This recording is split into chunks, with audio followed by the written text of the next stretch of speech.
Halo, lo, apa kabar? Assalamualaikum warahmatullahi wabarakatuh. Senang sekali ketemu kembali lagi bersama Anda dengan di program Off the Record yang di awal pekan. Hari ini hari Senin tanggal 27 Mei 2024.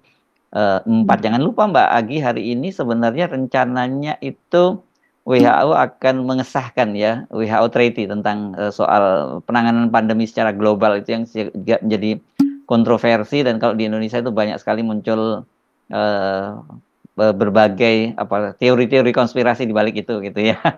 Tetapi kalau saya baca sikap dari Kementerian Luar Negeri kita mendukung itu soal WHO Treaty itu. Seperti Biden misalnya sempat menolak, tapi dia akhirnya memberikan catatan-catatan, ada mereka akan tanda tangani, tapi ada pasal-pasal yang dikecualikan gitu, karena hal itu juga dimungkinkan untuk melakukan itu kalau kita memang tidak sepakat soal ini. Kan tadinya ini berkaitan isu pengendalian, dan kata kalau Biden nyebutnya Cina yang akan mengendalikan itu kan rame.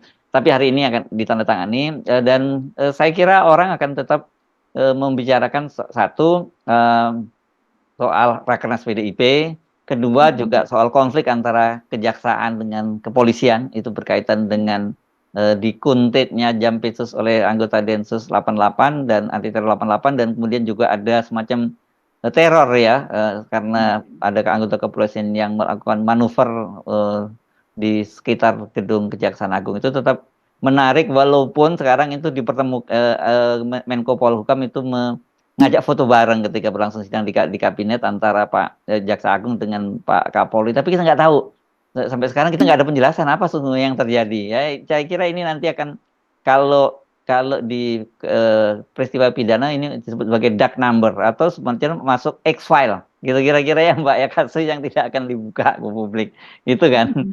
Oke, di luar itu apa Mbak Agi? Bisa kita bahas Mbak? Di luar itu hari ini, puluhan bahkan mungkin ratusan ya kawan-kawan kita yaitu dari pers yaitu pekerja media wartawan begitu yang terdiri dari puluhan organisasi kewartawanan itu melakukan demo di depan gedung DPR MPR.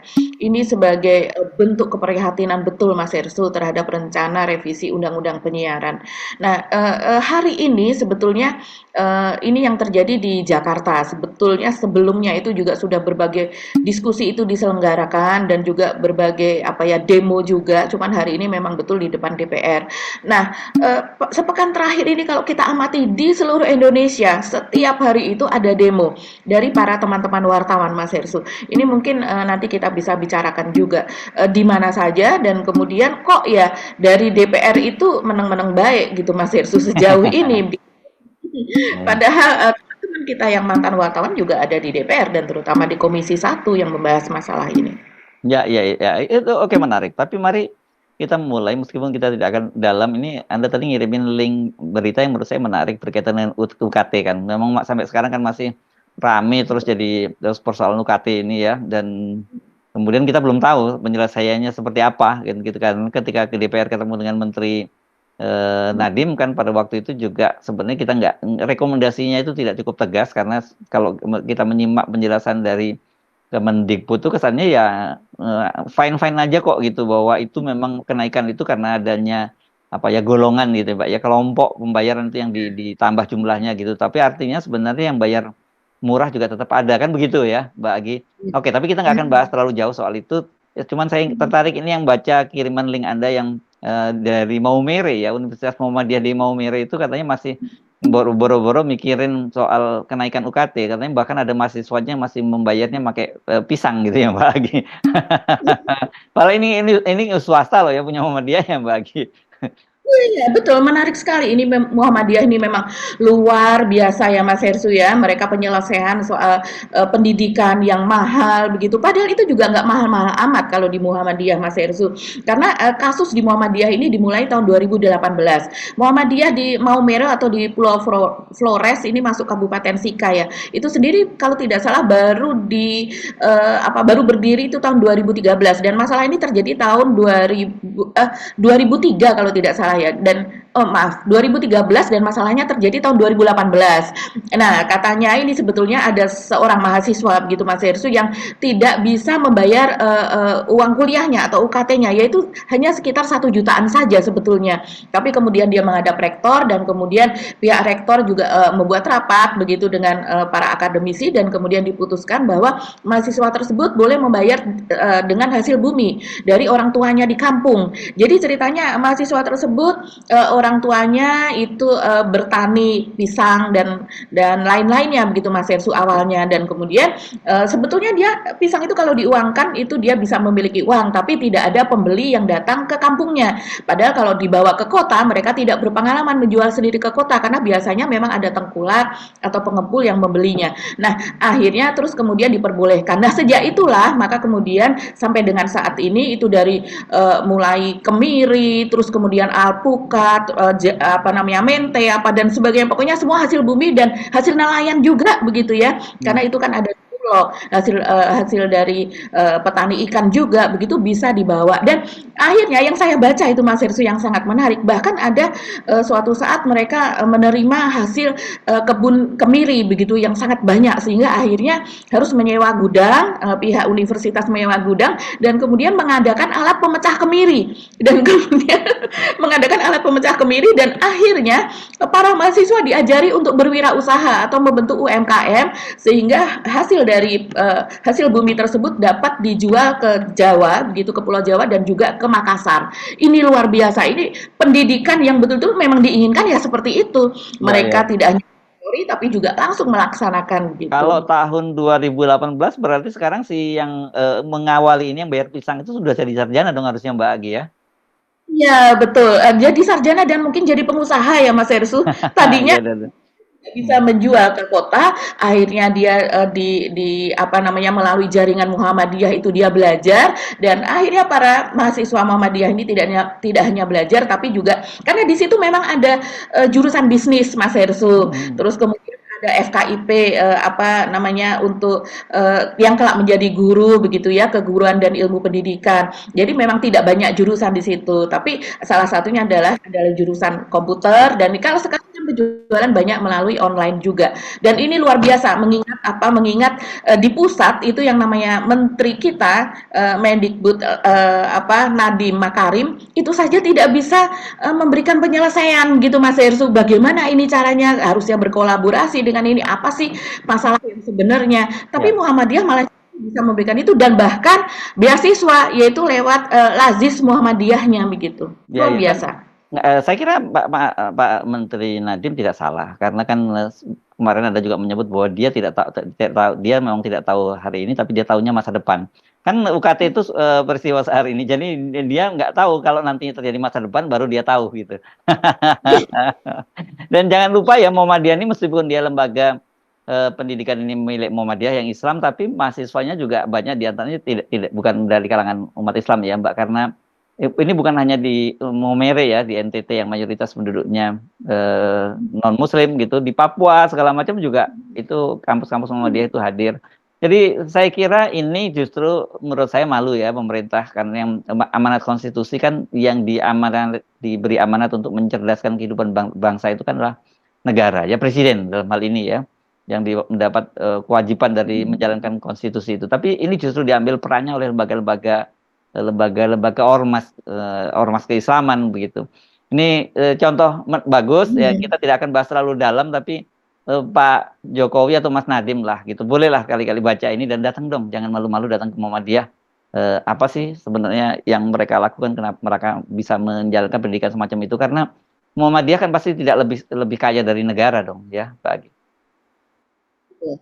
Betul, betul. Ini tambahan sedikit saja Mas Hersu. Kita itu prihatin ya, sampai terakhir keputusan yang ada di DPR, walaupun DPR sendiri tidak setuju, tapi kan kesannya itu memang akan diberikan student loan begitu ya, seperti di luar negeri juga ada seperti itu. Tapi kalau saya melihat film juga yang ada di luar negeri, ada yang dokumenter, ada yang dibuat sebagai film Hollywood, itu ada dia sudah selesai pendidikan S1 Mas Hersu. Ini contohnya di Amerika yang dia merencanakan si mantan mahasiswa mahasiswa ini ya sudah lulus begitu ya, bisa membayar dalam jangka waktu 2 tahun pinjamannya, ternyata dia tidak mendapat pekerjaan apa dan sebagainya, dan dia masih terus dicekam oleh ketakutan pembayaran itu, karena kalau di sana kan semuanya memang dia ketika dia mengakses jati dirinya itu akan langsung muncul beban apa Hmm. saja yang masih ya, kewajiban-kewajibannya, dan sampai dengan 5 tahun dia lulus pun dia belum bisa membayar. Nah, Ya. ini di sini penyelesaiannya adalah melalui pinjaman. Nah, pinjaman itu sendiri, padahal kita tahu banyak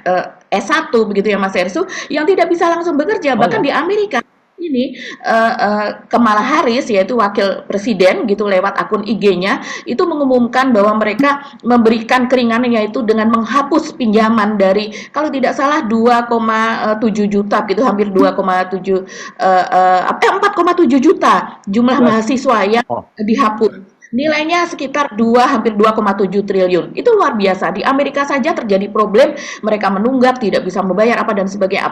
Apa yang akan terjadi di Indonesia nantinya, apalagi kalau bentuknya adalah semacam pinjol yang bunganya tinggi. Itu Yes, Mas oke. Heru. Dan kita bukan ngarang-ngarang ya, pinjol itu pernah dilakukan di ITB ya, justru ya. Betul, ya. Oke, kita pindah ke topik yang mana nih Mbak Agi? Pengennya Mbak Agi bahas yang mana duluan nih? Kayaknya yang Kejaksaan Agung dan Polri ini menarik Mas Irsu. Jadi kabar terakhirnya mereka seperti sebelumnya kan banyak sekali yang menanyakan kalau di zaman Pak Mahfud dulu yang hal yang seperti ini orang langsung mengejar Pak Mahfud, dan Pak Mahfud memang lebih mudah ya, dia memang orangnya speakable begitu. Nah, ini kan orang menanyakan ini mana nih Menko Polhukam yang membawahi atau mengkoordinasi dari Kejaksaan, Polri begitu kan di bawahnya dia, kok tidak bergerak apapun. Tapi rupanya hari ini sudah dilakukan ya Mas Hersu ya. Ya, tapi itu kan kebetulan aja bertemu di istana, bukan sebuah momen khusus gitu loh Mbak Agi. Mbak Agi. Dan sepertinya dengan itu seolah-olah sudah selesai begitu ya Ya, ya, kesannya ya. ya. Publik tetap saja menuntut penjelasan gitu ya. Apa sesungguhnya yang terjadi? Karena kasus ini kan menimbulkan spekulasi yang luar biasa. Kita kemarin membahas misalnya ada teror, ada penguntitan terhadap Jaksa Agung Muda Pidana Khusus, dan kemudian akhirnya ada pengawalan khusus dari TNI, dan itu sempat diunggah di akun Instagramnya Puspom TNI, tapi kemudian dihapus kan begitu. Tapi udah nyebar kemana-mana itu. Beritanya sudah menyebar kemana-mana, dan kemudian juga berita-berita tentang ini tentang dugaan-dugaan sebenarnya ada kasus apa ini, antara apakah ada kaitannya dengan kasus besar yang kini tengah ditangani oleh Kejaksaan Agung berkaitan dengan korupsi di timah, tambang timah, dan beberapa waktu sebelumnya, jauh sebelumnya malah sudah muncul spekulasi tentang Jenderal B gitu ya Mbak, karena ini Jenderal B ini di kepolisian gitu, dan disebutkan apalagi anaknya juga itu kan memang terlibat dalam kasus tambang, bukan terlibat, dia punya juga keterkaitan dengan para pengusaha yang terlibat dalam kasus tambang timah ini gitu loh. Orang ini kan perlu penjelasan, dan kalau kemudian tidak ada penjelasan sama sekali, seolah-olah case close, dan kita menduga tadinya seperti itu karena kan harusnya ada kasus-kasus semacam itu kalau kemudian kejaksaan maupun kepolisian bungkam, ya levelnya setidaknya tadi Menko Polhukam seperti Anda sebutkan. Menko Polhukam tidak ada pernyataannya sama sekali. Dan istana juga sama sekali tidak ada pernyataan. Padahal kan ini situasinya sudah cukup menegangkan karena ini konflik antar instansi. Oke, kejaksaan tidak punya senjata gitu ya. Kepolisian punya senjata, tapi di situ ada Puspom TNI yang terlibat di situ. Kan kasusnya bisa berpindah dari konflik antara kejaksaan dengan kepolisian, itu bisa berhadapan nanti antara kepolisian dengan TNI. Kan saya kira ini kasus yang bukan kasus ecek-ecek, bukan kasus sembarangan yang bisa diselesaikan begitu saja. Dan kalau kemudian ini diselesaikan di bawah tangan gitu, atau diselesaikan secara adat, terus apa dong latar belakang kasus itu? Karena nggak mungkin tidak ada kasus yang serius sehingga kemudian polisi sampai turun, anggota kepolisian lah kita sebutnya ya, bukan polisi ya, karena tidak ada konfirmasi resmi dari kepolisian apakah itu mereka itu bergerak atas instansi atau atas perintah pimpinan. Dipastikan nggak mungkin prajurit polisi itu berani bertindak tanpa ada instruksi dari pimpinan. Tapi pimpinan ini apakah ini atas nama instansi kepolisian atau atas nama orang perorangan? Banyak sekali pertanyaan-pertanyaan. Kalau kemudian atas instansi kepolisian, kenapa mesti dilakukan cara seperti itu, teror? Kenapa tidak berkomunikasi antara Kapolri dengan Jaksaan? Kalau kemudian itu dilakukan oleh orang per orang di instansi kepolisian, lo bahaya banget gitu. Apa kaitannya dengan Kapolri? Apakah Pak Kapolri tidak bisa mengendalikan anak buahnya sehingga atau pasukannya sehingga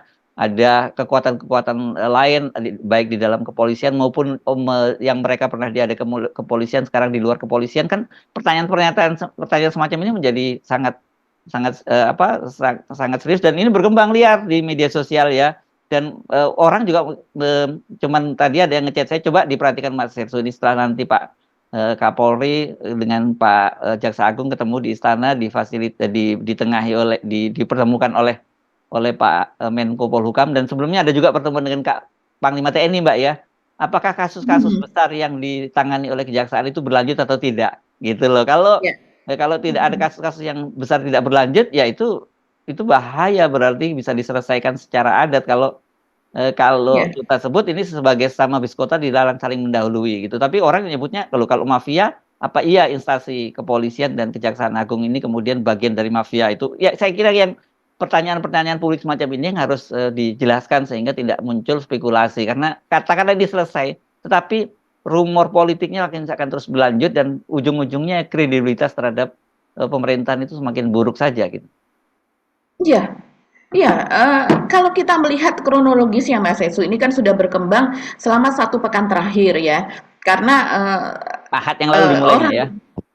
Ahad yang lalu, bukan Ahad kemarin ya, tapi Ahad yang lalu begitu.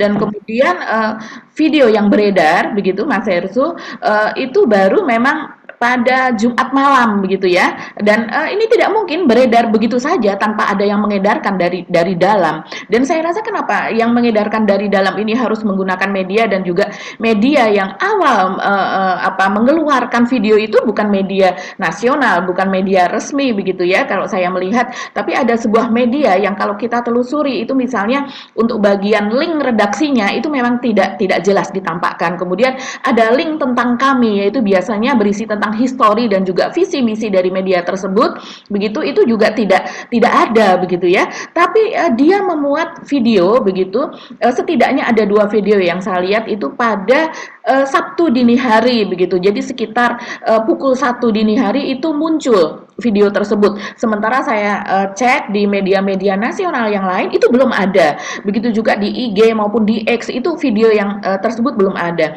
Video tersebut memunculkan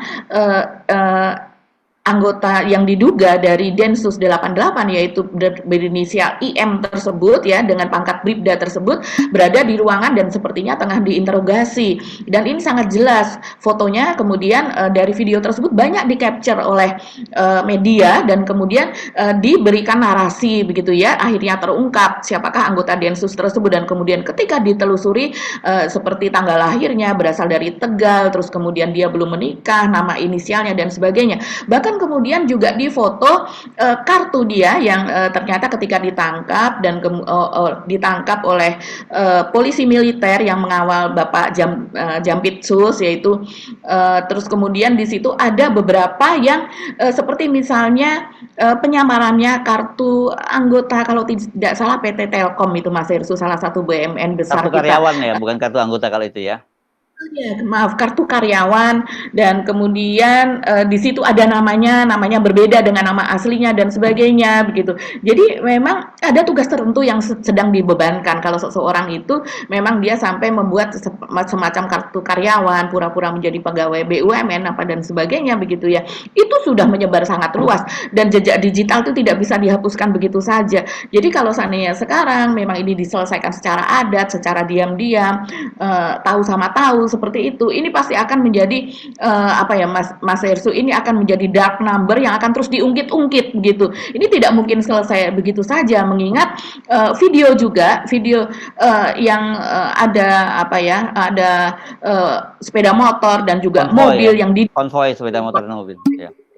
Konvoy yang diduga itu dari anggota BRIMOB karena memang kalau melihat dari videonya itu mereka memakai pakaian lengkap begitulah Mas Hersu, memakai seragam dan ditengarai itu adalah berasal dari kepolisian, berasal dari BRIMOB dan itu tidak hanya sekali saja begitu, bahkan yang direkam itu katanya itu ada 2 malam atau 2 kali konvoy dan konvoy yang pertama itu sampai dengan pukul 3 dini hari. Ini pernyataan dari saksi mata atau pernyataan dari masyarakat atau warga yang ada di sekitar lokasi yang memperhatikan hal tersebut dan merasa terganggu begitu. Mereka menceritakan kepada media. Jadi selama berjam-jam loh itu muter-muter aja di gedung Kejaksaan Agung dan setiap kali dikisahkan setiap kali melewati bagian depan pintu depan gedung Kejagung tersebut, kemudian yang motornya itu berupa trail begitu, ada juga yang moge atau motor gede itu di gas-gas begitu ya Mas Hersu, dan kemudian ada orang juga yang berdiri di atas motor dan merekam kejadian, bahkan diduga juga melakukan siaran live. Entah siaran live itu ditujukan kepada siapa laporannya, karena biasanya siaran live itu kan berupa laporan, itu ditujukan kepada siapa kita juga tidak tahu begitu ya, tapi kok sampai segitunya. Dan kemudian wajar kalau kemudian berbagai organisasi dan juga para pengamat menduga bahwa ini memang terjadi konflik antar lembaga begitu, yaitu Ya, kepolisian dan kejaksaan. ya kan, dan bukan hanya dari konvoi itu, juga saya membaca dilaporkan ada drone katanya yang melintas Betul. warawiri di atas kejaksaan, dan kemudian disiapkan penembak drone gitu kan dari kejaksaan, dari pengamanan dalam di kejaksaan. Jadi saya kira ini memang nggak bisa diselesaikan begitu saja tanpa ada penjelasan. Apalagi kemudian kan memang selain akun Instagram dari Puspom TNI yang di take down, ada juga beberapa media yang kemudian beritanya juga di take down ya Mbak Agi ya. Ketika kita buka sudah nggak bisa lagi. Tapi zaman sekarang kalau ada operasi-operasi semacam itu susah lah ya. Kalau toh katakanlah media-media konvensional itu bisa di take down. Tapi banyak juga pasti yang menolak juga kalau diminta melakukan itu media konvensional. Tapi ada yang tadi media-media online yang kita nggak tahuan juntrungannya, tapi kemudian dalam kasus ini dia mendapat semacam materi-materi yang eksklusif gitu kan Mbak Agi ya, mulai dari penjelasan sampai videonya dan sebagainya. Sementara Kejaksaan Agungnya bungkam gitu ketika ditanya soal itu. Jadi tapi kita bisa menduga bahwa dengan dipertemukan itu ya kelihatannya kasusnya case closed. Tapi namanya case closed itu tentu saja ini jadi laten gitu ya. Bisa aja suatu waktu bisa meledak lagi. Oke, itu Iya. saya kira ya. Hmm. Oke, Iya. kita pindah ke topik yang lain Mbak Agi. Ini soal apa yang kita akan bicarakan nih? Soal Iya, ini ini pengacara itu ya, pengacara yang apa? Yang punya banyak plat nomor DPR ya. Itu menarik loh Mbak Agi. iya, ini kok ini dilakukan oleh ini bukan bukan termasuk apa ya, tapi ini seorang pengacara, orang yang tahu hukum, dia belajar hukum, bahkan mempraktekkan hukum, menegakkan hukum juga begitu ya Mas Ersu, memberikan nasihat hukum, pembelaan. Kok bisa melakukan ini begitu? Dan ini sepertinya menjadi tren ya Mas Ersu. Kalau di sini dikatakan ini yang mengunggah soal ini adalah Sunan Kalijaga. Sunan Kalijaga ini adalah juga pengacara begitu. Jadi dia mengungkap apa yang dilakukan oleh temannya pengacara. Dia mengatakan seperti ini, ada 4 mobil mewah pengacara terkenal pakai plat nopol, itu nomor polisi @DPR RI. Apakah dia juga anggota DPR RI? Dia mempertanyakan seperti itu.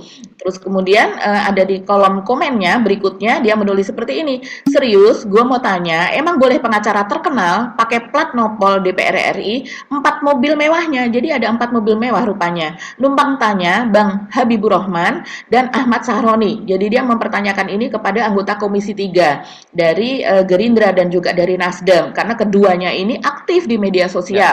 Tidak semua anggota Komisi 3 itu aktif di media sosial. Dan langsung dijawab oleh Habibur Rahman, yaitu Wakil Ketua Komisi 3.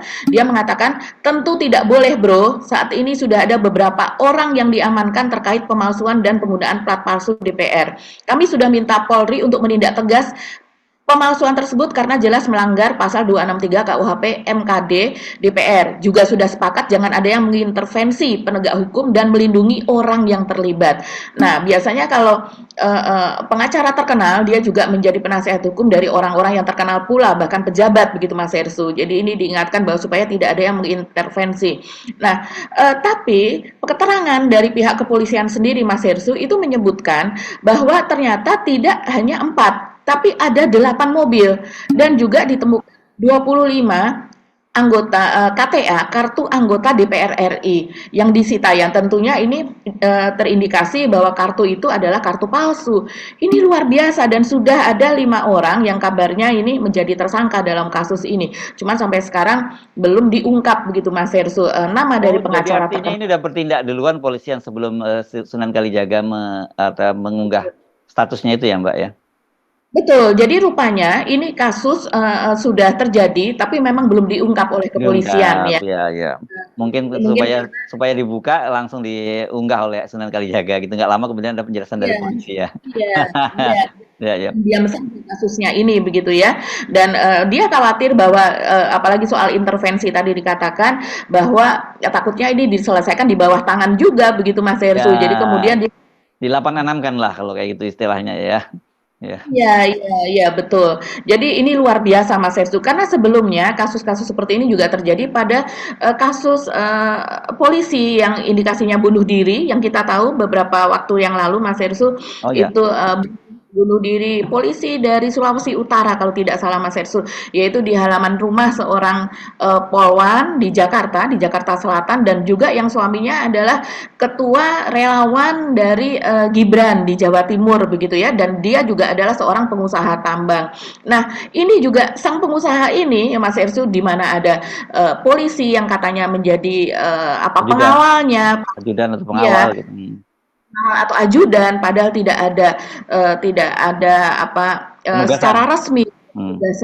ditugaskan di situ dan sebagainya. Dan lagi-lagi ini dia adalah pengusaha tambang. Ini juga dikaitkan juga dengan masalah tambang yang tadi yang kita bahas antara kepolisian dan Kejaksaan Agung, di mana di mana Bapak Jampitsu saat ini juga sedang menangani masalah besar dari masalah tambang ilegal, yaitu senilai 271 triliun tersebut. Jadi ini memang hal-hal yang apa ya, berkaitan dengan polisi apa dan sebagainya, Ya. pengacara itu yang seharusnya mereka menjadi penegak hukum, saat ini masuk ke dalam peristiwa-peristiwa yang justru menghitamkan hukum itu Oke, sendiri. kalau kayak yang di kasus yang di pengusaha tambang yang ada polisi bunuh diri itu dia juga pakai plat mobilnya plat DPR juga, Mbak?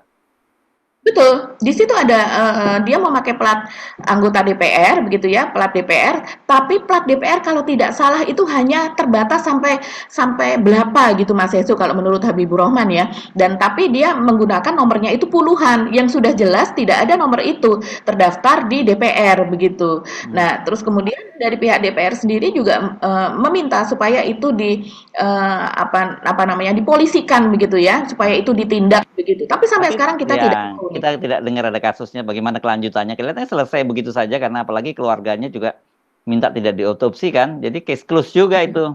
Mhm, Cara adat juga selesai begitu. Kita teringat beberapa waktu yang lalu tapi kasusnya berbeda ya. Waktu itu melibatkan betul-betul anggota DPR yang sekarang mhm, mungkin bukan sekarang masih anggota DPR tapi nanti tidak akan jadi lagi nggak anggota DPR yang nggak terpilih. Arteria Dahlan ya dari PDIP kan pada waktu itu dia juga ketahuan menggunakan plat nomor polisi, kalau itu nomor dinas polisi gitu yang digunakan di beberapa mobil pribadinya ya. Harusnya cuma satu tapi dia duplikasi di beberapa mobil pribadinya. Pada waktu itu sempat ramai juga karena mobilnya apalagi ketahuannya itu kan dia parkir di basementnya DPR. Jadi ketahuan DPR. gitu ya. Alasannya waktu itu rumahnya sedang direnovasi kalau tidak salah. Jadi mobilnya dipindahkan situ Mhm. dan kemudian ketahuan kalau loh kok mobilnya semua menggunakan plat dinas polisi gitu. Rupanya plat dinas polisi yang diduplikasi gitu. Mhm, mhm. Iya, jadi kalau dalam hal ini waktu itu Arteria Dahlan, bahkan dia kan seorang anggota DPR, tapi merasa bahwa lebih aman kalau Ya, dikasih nomor polisi ya. dari Dan polisi. dan Tapi kita tahu sekarang memang banyak anggota DPR yang pakai plat polisi itu bukan rahasia. Kita tahu banyak anggota DPR ya, ya. terutama Komisi 3 gitu. Iya, karena katanya juga dipinjamkan oleh pihak kepolisian seperti itu ya, karena memang mitra kerja Polisi 3 kan mitra kerja dari Polri begitu. Tapi sekarang yang tren yang terjadi malah justru ini anggota Polri begitu Mas Hersu, mobilnya itu memakai plat nomor DPR, dan ini juga pengacara memakai plat nomor DPR begitu kan. Jadi Hmm. artinya kemudian ada imun begitu ya Mas Hersu kalau Imunitas seandainya ya. berkas, Hmm. ada imunitas begitu ya, kalau seandainya di jalan akan mendapatkan prioritas, akan mendapatkan apa begitu ya. Ini memprihatinkan Mas Hersu, tapi juga secara tidak langsung kalau saya melihat ini sebetulnya keprihatinan bagi anggota DPR, karena disalahgunakan itu artinya mereka ada apa tanda kutip itu semena-mena begitu ya Mas Hersu. Jadi bahwa kalau sudah DPR itu tidak terjangkau, kalau sudah Ya, ada identitas anggota DPR itu tidak mungkin diperkarakan, seolah-olah jadi seperti itu begitu. yes, oke. Oke, saya kira itu kasus-kasus apa ya, penyimpangan yang terjadi yang saya kira kalau kita urutkan di Indonesia itu banyak, bukan banyak lagi ya. Oke, apakah ada Betul. yang lain tadi yang belum kita bahas, Mbak Agi? Itu soal apa, pandemi treaty ya, Mas Hersу. Ya, Itu ya. yang akan diratifikasi begitu ya. Ya, teman-teman mungkin yang mengikuti masalah ini sudah paham begitu ya. Kalau seandainya kita meratifikasi, kita sebagai anggota PBB memang sudah ratusan lebih anggota PBB yang ikut meratifikasi begitu. Tapi memang konsekuensinya adalah kita harus mengikuti apa saja yang diwajibkan oleh WHO pada saat misalnya terjadi sebuah pandemi. Jadi Ya. artinya kita tidak memiliki kedaulatan sendiri untuk menerapkan aturan di sini. Padahal seringkali yang namanya pandemi seperti Indonesia penerapannya berbeda dengan seperti di Amerika. Kita adalah negara kepulauan, kita apa namanya jumlah penduduknya setiap daerah juga berbeda. Bahkan di Indonesia sendiri seperti misalnya di Pulau Jawa penerapannya berbeda dengan di pulau lain yang penduduknya sedikit. Begitu Ya. kan Mas Hersu. Jadi Ya. sebenarnya tapi kalau mungkin kalau kita mengikuti secara global ya kita akan mengadaptasi semuanya secara global begitu saja begitu. Enggak begitu ya. Kalau saya kira gini, supaya tidak apa, muncul hoax, muncul kemudian kita hanya menelan berita-berita yang sifatnya bersifat kayak konspiratif gitu ya. Silakan baca Ya, di ininya di draftnya karena bisa diakses di apa di ya, websitenya mereka draftnya. Saya lihat ada pemerintah tidak harus semua karena bisa mengecualikan undang-undang yang mana yang diadopsi, mana yang tidak. Seperti Amerika juga tidak mengadopsi semuanya begitu dan ini semangatnya tadinya katanya untuk mempermudah penanganan pandemi yang sekarang ini kan bersifat global gitu. Karena hari-hari ini kan kita udah muncul lagi varian baru dari COVID gitu yang sudah mulai banyak korban berjatuhan juga di Singapura sangat tinggi jumlah korbannya. betul. Sekarang jadi makanya disarankan sekarang kalau ada mau bepergian menggunakan masker kalau pergian ke tempat umum apalagi naik kendaraan umum. Jadi disiplinkan kita mulai pakai masker lagi. Jadi saran saya soal ini mungkin kita biarkan para pakarnya yang berbicara, tapi saran saya supaya kita juga tidak mudah termakan gosip-gosip di media sosial, nggak ada salahnya untuk melakukan mengakses websitenya sehingga dengan begitu Anda dapat gambaran seperti apa sih sebenarnya WHO Treaty ini. Apakah sengeri yang seperti kita bayangkan atau sebenarnya tidak seperti itu gitu. Iya, iya. Memang dari berbagai konspirasi begitu, terutama calon gubernur dari DKJ Jakarta, yaitu Dharma Porengkun, itu kan memang sudah berkali-kali dan bahkan dia mengaku di sebuah televisi swasta begitu ya dalam wawancaranya dia mengaku bahwa dia dia kemudian tidak diaktifkan gitu, diparkir istilahnya itu adalah karena dia memang menentang berbagai hal itu soal pandemi, yaitu teori-teori soal pandemi yang diadaptasi oleh Ya. pemerintah kita. Ya itu, memang banyak pemikiran Mas Hersu, Hmm. karena memang situasi di Indonesia itu berbeda dengan di luar. Ya. Nah, tapi juga kadang ketakutan secara berlebihan begitu ya. Makanya itu Ketakutan secara saran berlebihan. saya kita baca secara komprehensif baru dari situ kita kemudian mengambil kesimpulan. Saya kira begitu ya Hmm. lagi ya. Kita akhiri perbincangan kita kali ini. Sampai ketemu lagi. Kami mohon pamit. Saya Rusman Arif. Dan saya Agi Beta, terima kasih atas perhatian Anda. Tetap salam 0%. Salam Wassalamualaikum warahmatullahi wabarakatuh. warahmatullahi wabarakatuh.